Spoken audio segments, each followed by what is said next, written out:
નમસ્તે બાળ મિત્રો, પાર્ટ 5 માં આપનું હાર્દિક સ્વાગત છે। હવે આપણે જઈ રહ્યા છીએ સ્વાધ્યાય 1.3। એની પહેલાં આપણે આગળ જે શીખ્યા છે એના વિશે થોડી જાણકારી મેળવી લઈએ। આપણે ક્રમનો ગુણધર્મ, વિભાજનનો ગુણધર્મ, ગુણાકારની દ્રષ્ટિએ કઈ રીતે થાય એ આપણે શીખ્યા। સાથે સાથે ગણિત શાસ્ત્રી યુલર કે જેમણે -1 ગુણ્યા -1 બરાબર 1 થાય એ સાબિતી વિશે પણ જાણકારી મેળવી છે। હવે આપણે સ્વાધ્યાય 1.3 નો દાખલા નંબર 1 જે એના તરફ જઈ રહ્યા છીએ, જેની અંદર ગુણાકારના વ્યવહારિક દાખલા આપણે સમજવાના છે। જોઈએ આપણે રકમ આપેલી છે -3 ગુણ્યા -6 ગુણ્યા -2 ગુણ્યા -1, એટલે કે 4 રકમ જે માઇનસ વાળી છે એ ગુણાકારના સંબંધ સાથે આપેલી છે। તો પહેલી જ દ્રષ્ટિએ આપણને ખબર પડી જવી જોઈએ કે જ્યારે બેકી સંખ્યામાં માઇનસ હોય ત્યારે હંમેશા જવાબમાં જે પણ જવાબ આવશે એની નિશાની શું હશે? ધન, બરાબર છે। તો આપણે આ રીતે બબ્બેના પાર્ટ પાડીને ગુણાકાર કરીએ તો 6 તેરી 18, માઇનસ માઇનસ પ્લસ એટલે કે 18 પ્લસ। ત્યાર પછી આપણે લઈએ તો 2 એકા 2, તો માઇનસ માઇનસ પ્લસ, તો કેટલા આવશે? 2 પ્લસ। હવે આપણી પાસે બંને ધન સંખ્યાઓ છે 18 ગુણ્યા 2, જ્યારે એનો આપણે ગુણાકાર કરીએ છીએ તો 18 દુ 36। આ પરથી આપણે શીખ્યા કે જ્યારે કોઈ પણ બેકી સંખ્યાઓનો ગુણાકાર આપણે કરીએ છીએ તો જવાબમાં ધન સંખ્યા સાથે જવાબ મળે છે, પરંતુ જો આપણે આ 3 સંખ્યાઓ હોત તો આપણે જવાબ શું મળત? માઇનસમાં મળત, બરાબર ને? હવે આપણે જોઈએ દાખલા નંબર 2, જેની અંદર આપણે ચકાસવાનું છે કે ડાબી બાજુની સંખ્યા અને જમણી બાજુની સંખ્યાને અલગ અલગ રીતે સાદુરૂપ આપવામાં આવતું હોવા છતાં પણ બંનેનું પરિણામ કેવું મળશે? સરખું। જોઈએ આપણે રકમ આપેલી છે, અહીંયા તમે જોઈ શકો છો જૂથની દ્રષ્ટિએ 18 ગુણ્યા મોટા કૌંસમાં 7 વત્તા નાના કૌંસમાં -3 અને મોટો કૌંસ પૂરો। તો આપણે 18 ને પહેલા એમ જ રાખીએ છીએ, જે જૂથ પ્રમાણે મોટો કૌંસ આપેલો છે એનું આપણે સાદુરૂપ આપી રહ્યા છીએ, એટલે કે પ્લસ માઇનસ માઇનસ, તો 3 કેવા મળશે? -3। આગળના 7 એમ જ રાખ્યા અને પ્લસ માઇનસ માઇનસ કરીને -3 લીધા છે। હવે અહીંયા આગળ આપણે જઈએ છીએ નેક્સ્ટ સ્ટેપની અંદર, તો 18 ગુણ્યા, અહીંયા ગુણ્યાની નિશાની છે, કૌંસ છોડીએ છીએ આપણે, કારણ કે જે રકમ આપેલી છે તેનું સાદુરૂપ આપી રહ્યા છીએ, એટલે કે 7 માંથી 3 જશે તો 4 કેવા મળશે? 7 જે મોટી સંખ્યાની નિશાની છે એ પ્રમાણે, તો 4 મળ્યા પ્લસ, એટલે કે 18 ચોક 72। આપણું ડાબી બાજુનું પરિણામ આપણી સામે છે। હવે આ જ સંખ્યાઓ છે પણ એને થોડું અલગ રીતે, એટલે કે વિભાજનની રીતે આપણે લઈએ છીએ। શું કરીએ છીએ? આપણે 18 ને પહેલે 7 થી ગુણીએ છીએ, ત્યારબાદ 18 ને આપણે -3 થી ગુણીએ છીએ અને વચ્ચે નિશાની છે પ્લસ, તો બંને જૂથના જે બંને કૌંસ છે એની વચ્ચે નિશાની શું મૂકીએ છીએ? પ્લસ। હવે એનું સાદુરૂપ આપણે આપતા 18 સત્તા 126, જ્યારે 18 તેરી 54 પણ પ્લસ માઇનસ માઇનસ, એટલે કે -54।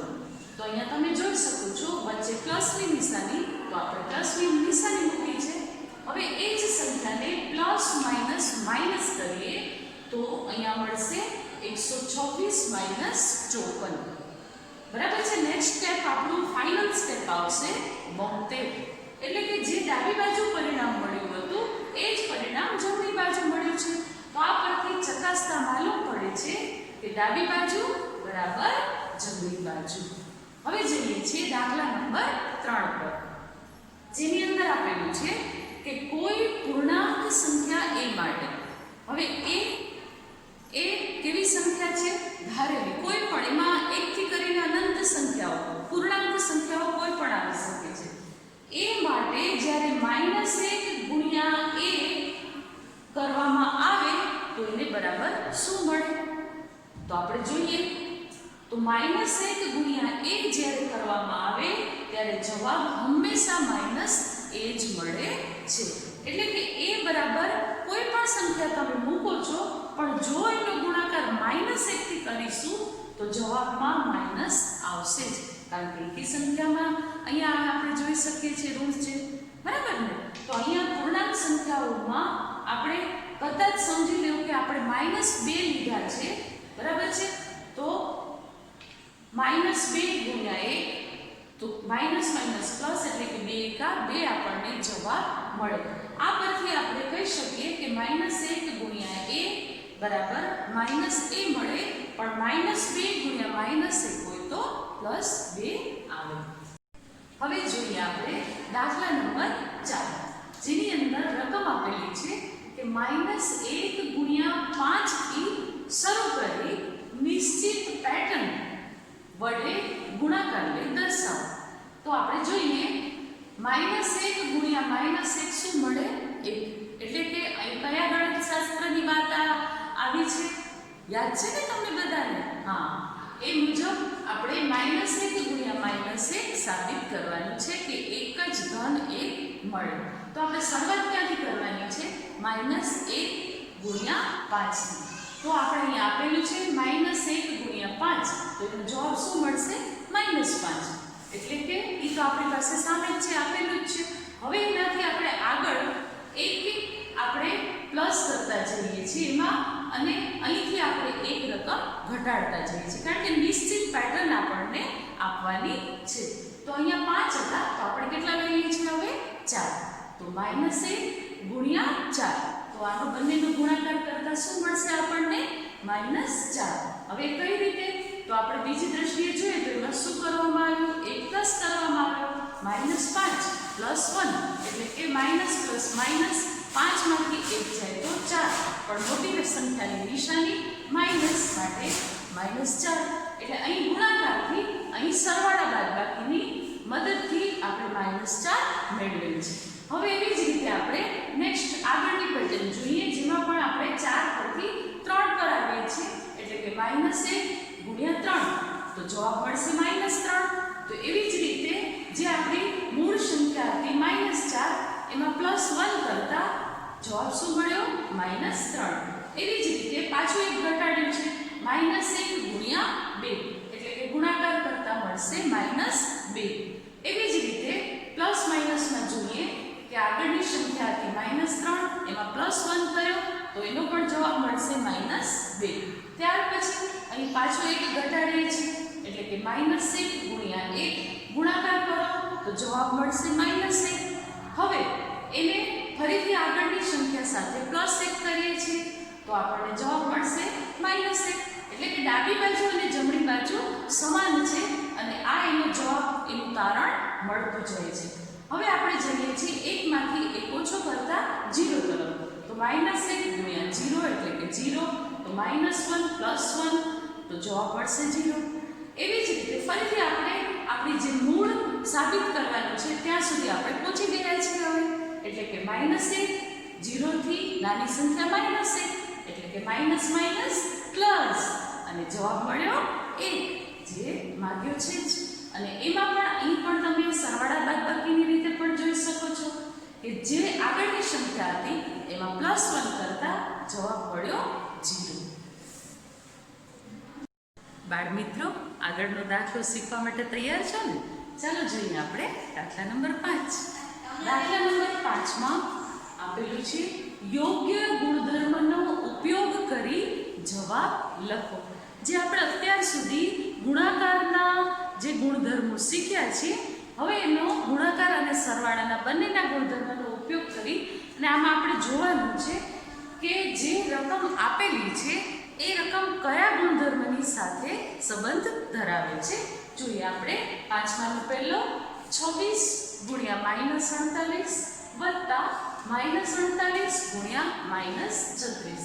હવે આ રકમ જોતા તમને એવું લાગે છે ને કે -48 છે એ 2 વખત આવેલા છે, તો એના પરથી જ આપણે કહી શકીએ કે આમાં વિભાજનનો ગુણધર્મ લાગુ પડે છે, કારણ કે -48 છે 2 વખત, આને આપણે પહેલું પદ કહી શકીએ, આને આપણે બીજું પદ કહી શકીએ, કારણ કે પ્લસની નિશાની વચ્ચે છે ત્યારે આ એક પદ બને, આ બીજું પદ બને. હવે એમાંથી -48 ને આપણે બંનેમાંથી બાદ કાઢી લઈએ અને બાકી વધતી રકમ એટલે કે 26, કારણ કે આનો નાનો સંબંધ કેવો છે ગુણાકારનો, તો આપણે અહીંયા ગુણાકારની નિશાની મૂકી કૌંસની અંદર આપણે અહીંના જે 26 છે એને મૂકીશું. ત્યારબાદ પ્લસની નિશાની છે તો અહીંયા આવશે પ્લસ અને અહીંથી 48 તો આપણે બહાર કાઢી દીધા છે, તો આપણે જે બીજી રકમ વધે છે એ -36 અહીં મૂકીશું, તો એક જૂથ બનશે 26 + -36. હવે 48 ને આપણે નેક્સ્ટ સ્ટેપની અંદર એમ જ નીચે લાવશું, પણ જે બીજું જૂથ સાથેનો રકમ આપેલી છે એમાં આપણે સાદુરૂપ આપીએ તો પ્લસ માઇનસ માઇનસ એટલે કે -36, તો રકમ બનશે -48 ગુણ્યા 26 - 36. આ સ્ટેપ બનશે. ત્યાર પછીનું સ્ટેપ આપણે જોઈએ તો આનું સાદુરૂપ આપીએ છીએ તો -48 ગુણ્યા પ્લસ માઇનસ માઇનસ એટલે કે 36 માંથી 26 જશે તો 10, પણ 36 ની નિશાની માઇનસ હોવાથી -10, અને આ રીતે -48 ગુણ્યા -10 કરતા 480 જવાબ મળે. પણ ગુણાકારની દ્રષ્ટિએ સાદુરૂપ નિશાનીનું આપીએ તો માઇનસ માઇનસ પ્લસ. અહીંયા આપણે મોટાની નિશાનીને જોવાની ન હોય, એ પ્લસ માઇનસ વાળા જે ગુણધર્મો હોય એમાં જ આપણે એ રીતે જોઈએ. તો અહીંયા આપણે માઇનસ માઇનસ શું થઈ જશે પ્લસ. ત્યાર પછીનું નેક્સ્ટ આપણે સી જોઈએ તો એમાં રકમ આપેલી છે 15 ગુણ્યા -25 ગુણ્યા -4 ગુણ્યા -10. બાળ મિત્રો, એક વસ્તુ મેં તમને પહેલા પણ સમજાવી હતી, ફરીથી રિપીટ કરું છું, ધ્યાન આપજો કે સૌથી પહેલે જવાબમાં કઈ નિશાની આવશે એની આપણે તરત જ ખબર પડી જાય, કારણ કે જે 4 રકમ આપેલી છે એમાંથી 3 ઋણ સંખ્યાવાળી રકમ છે, તો જ્યારે પણ જવાબ આવશે ત્યારે કેવો હશે? હંમેશા માઇનસ. એકી સંખ્યામાં ઋણ સંખ્યા હોય ત્યારે એનો જવાબ માઇનસ જ હશે. હવે આપણે સાદુરૂપ કઈ રીતે આપીએ છીએ? નેક્સ્ટ ઇક્વલ બરાબર લઈએ છીએ આપણે તો મોટા કૌંસમાં -25 ગુણ્યા 4. હવે તમને એમ થાય કે 15 ને કેમ છોડી દીધા? પણ તમને યાદ હશે કે આપણે સરળ રીત શીખ્યા હતા કે રાઉન્ડ ફિગર વાળી રકમ આવતી હોય તો આપણે એ રીતે સાદુરૂપ લેવાનું. તો એને આપણે 25 ગુણ્યા 4 કરીએ તો આપણને ખબર છે 25 ચોક 100 થાય, તો આપણે એને પહેલા લઈ લીધું 25 ગુણ્યા 4. હવે બીજો આપણે કૌંસ બનાવીએ છીએ જેને, કારણ કે બધાની નિશાની તમે જોઈ શકો છો બધા ગુણાકારના સંબંધ સાથે જોડાયેલા છે, તો આપણે અહીંયા શું મૂકીશું? ગુણાકાર. હવે આપણે જોઈએ તો 15 આગળના અને પાછળના -10 એટલે કે 15 ગુણ્યા -10. હવે અહીંયા તમે જોયું કે આપણે ક્રમને અદલા બદલી કરી નાખી છે, બરાબર છે ને? અહીંયા આપણે બીજા અને ત્રીજાને પહેલા લીધા અને પહેલા અને છેલ્લાને પાછળ લીધા, તો કયો ગુણધર્મ લાગુ પડે? ક્રમનો ગુણધર્મ, જે આપણે અહીંયા લખીશું ક્રમનો ગુણધર્મ. હવે આનું સાદુરૂપ આપતા 25 ચોક 100 માઇનસ માઇનસ પ્લસ એટલે કે 100 ની નિશાની પ્લસ. ત્યાર પછી 15 ગુણ્યા 10 કેટલું ઈઝી, કારણ કે 15 × 15 ને પાછળ શૂન્ય લગાડી દો તો કેટલા થાય? 150. પણ પ્લસ માઇનસ માઇનસ માટે 150 શું આવે? માઇનસ. હવે આ બંનેનો ગુણાકાર પણ એકદમ ઈઝી. 15 × 15 અને 1 2 અને 3 શૂન્ય જે આપેલા છે એને પાછળ લગાડી દો એટલે કે 150 ગુણ્યા 100 મળશે 15000. એટલે કે આપણે પ્લસ માઇનસ કરતા -15000 મળ્યા. હવે આપણે જોઈએ છીએ ડી તરફ. ડી માં આપણે જોઈએ -41 ગુણ્યા 102. તો અહીં જે રકમ આપેલી છે તમે જોઈ શકો છો કે 102 એ એવી સંખ્યા છે કે જેની નજીકનું રાઉન્ડ ફિગર 100 મળે, બરાબર ને? તો આપણે 41 ને એમ જ રાખીએ છીએ -41, પણ એની સાથે 102 ને આપણે લઈએ છીએ ગુણ્યા કરીને 100 + 2. હવે આ તમને એમ થાય કે આપણે ડાયરેક્ટ ગુણાકાર ન કરી શકીએ? કરી શકાય, પણ તમે જો 102 ગુણ્યા 41 કરવા જાઓ તો ઘણો લાંબો ગુણાકાર થાય. પણ જો આપણે 100 + 2 કરીને લઈએ છીએ તો ગુણાકાર કેટલો ઈઝી થઈ જાય છે. જોઈ શકો છો તમે નેક્સ્ટ સ્ટેપની અંદર -41 એને ગુણ્યા 100 અને ત્યારબાદ -41 એને ગુણ્યા 2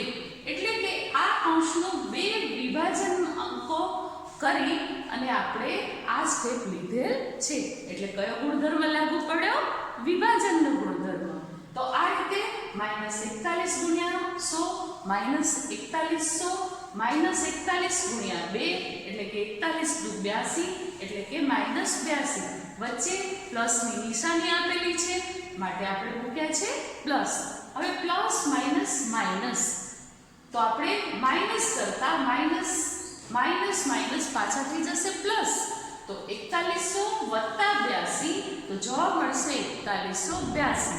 પણ આપણે પ્લસ માઇનસમાં હંમેશા એ વાતનું ધ્યાન રાખીએ છીએ કે મોટી સંખ્યાની નિશાની જવાબમાં લાગુ પડે. તો મોટી સંખ્યા છે 4100, એની નિશાની છે માઇનસ, માટે જવાબમાં મૂકીશું -4182. તમે ખૂબ જ સરસ રીતે દરેક ગુણધર્મનો ઉપયોગ કરતા આપણે દાખલા કેવી રીતે ગણાય તે સમજી ગયા હશો. હવે આપણે વ્યવહારિક દાખલાઓ તરફ જઈએ. જોઈએ આપણે દાખલા નંબર 6. ઠંડુ કરવાની પ્રક્રિયા માટે ઓરડાના તાપમાનને 40 ડિગ્રી સેલ્સિયસથી શરૂ કરીને 5 ડિગ્રી સેલ્સિયસ પ્રતિ કલાકના દરે ઘટાડવું જરૂરી છે. રકમને બરાબર ધ્યાનથી સમજીએ જેથી આપણને ખ્યાલ આવે કે આપણો અડધો જવાબ રકમ પરથી જ આપણને મળી જતો હોય છે. શું કહે છે કે 40 ડિગ્રી સેલ્સિયસથી શરૂ કરવાનું છે, બરાબર, અને 5 ડિગ્રી સેલ્સિયસ પ્રતિ કલાકે એટલે કે એક કલાકે ઘટાડતું જવાનું છે.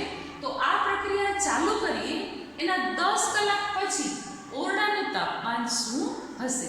તો એનો મતલબ એ થયો કે જ્યારે શરૂ કર્યું હશે ત્યારે એનું તાપમાન, હાલનું તાપમાન શું હશે? તો 40 ડિગ્રી સેલ્સિયસ. એના પછી હવે આપણે કરવાનું શું છે? તો કે 5 ડિગ્રી સેલ્સિયસ પ્રતિ કલાકે ઘટાડવાનું છે. તો આપણે એમ કહી શકીએ ને કે -5 ડિગ્રી સેલ્સિયસ દર કલાકે બદલાતું તાપમાન હશે. હવે આગળ જઈએ તો લાસ્ટ જવાબમાં એમ માંગ્યું છે કે 10 કલાક પછી ઓરડાનું તાપમાન શું હશે? તો એ રીતે આપણે જાણકારી મેળવી તો 10 કલાકમાં તાપમાનમાં થતો ઘટાડો એટલે કે 10 કલાક તો થશે જ. તો 10 કલાક, હવે પ્રતિ કલાકે 5 ડિગ્રી સેલ્સિયસ ઘટતું જાય છે તો આપણે ગુણાકાર કરવો પડશે. તો 10 × -5 ડિગ્રી સેલ્સિયસ એટલે કે કુલ ઘટાડો આપણો કેટલો થશે? -50 ડિગ્રી સેલ્સિયસ. જે આપણે હવે આપણે લાસ્ટ સ્ટેપ જોઈએ, છેલ્લું તાપમાન.